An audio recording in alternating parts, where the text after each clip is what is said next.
Hola, ¿qué tal amigos? Hoy vamos a hablar sobre el ciclo de Krebs. El ciclo de Krebs es una ruta metabólica para que nosotros podamos metabolizar la comida y así poder extraer energía. Se está dando en nuestro cuerpo todos los días, a toda hora, y principalmente se da en las crestas mitocondriales de la matriz. Además, es esencial para nuestro organismo. Si existe una falla en la deficiencia de energía, pueden darse diferentes patologías, principalmente en el hígado, pues no produce metabolitos, y existe un daño en NADH y FADH. Las principales patologías que podemos mencionar son la hepatitis y la cirrosis, que afectan al hígado y pueden provocar la muerte. Como ya mencionamos, se genera en la mitocondria y se da por el acetilcoenzima A. Y además podemos mencionar dos características interesantes, y es que oxidan coenzimas por medio de la cadena de transporte de electrones y genera equivalentes reductores FADH2 y NADH2.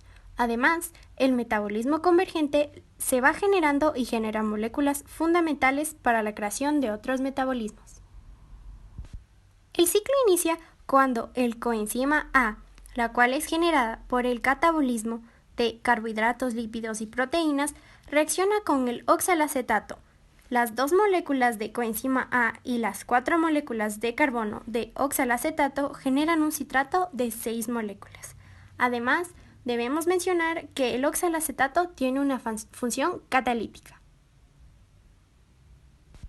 El acetil, con 2 átomos de carbono, viene del catabolismo lípidos y proteínas. Debe oxidarse para que se pierda y reaccione con la parte acetilo. Acetilo más oxalacetato más la catalización del citrato sintasa dan como resultado un citrato. Además, del cisaconitato al isocitrato se da gracias a la catalización de la conitasa. Durante ese proceso se activa el fluoracetato, el cual se activa debido al exceso de citrato.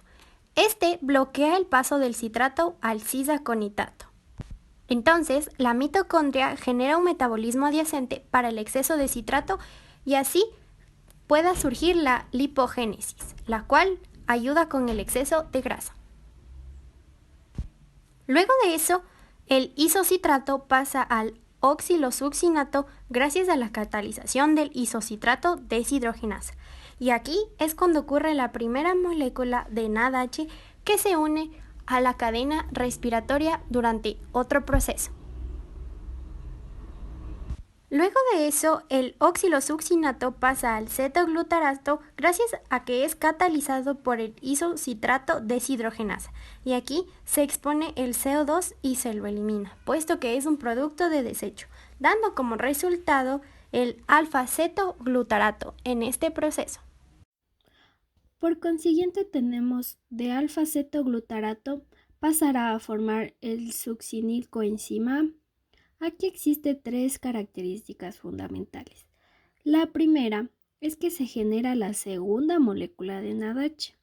La segunda es que no se utiliza una sola enzima, sino un complejo enzimático, que se lo conoce con el nombre de complejo de alfa-cetoglutarato deshidrogenasa.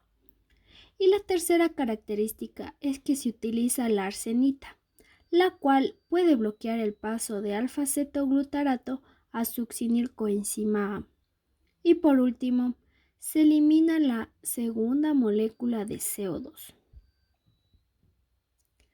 En la siguiente reacción, el succinilcoenzima A pasará a generar succinato, y en esta reacción actúa la enzima succinato tiosinasa, y además de eso se genera una molécula de ATP.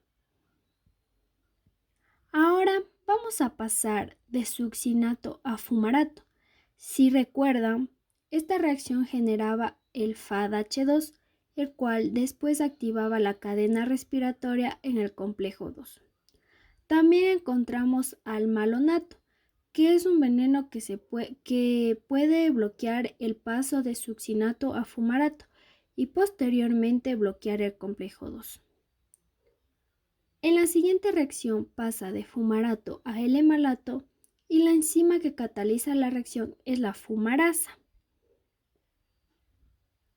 Esta última reacción es de suma importancia porque es donde se culmina el ciclo y donde va a iniciar. Entonces, va a pasar de L-malato a oxaloacetato por la actividad del malato deshidrogenasa y se genera la tercera molécula de NADH. Entonces, las oxidaciones catalizadas por las deshidrogenasas del ciclo de Krebs producen 3 moléculas de NADH, una de FADH2 por cada molécula de acetilcoenzima A y una de ATP.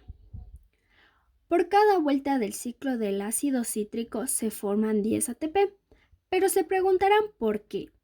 Bueno, es la suma de los NADH oxidados que nos dan como resultado 1.5 ATP y el FADH2 1.5 moles de ATP. Si sumamos los 3 NADH generados en el ciclo de Krebs, nos da como resultado 7.5 moles de ATP.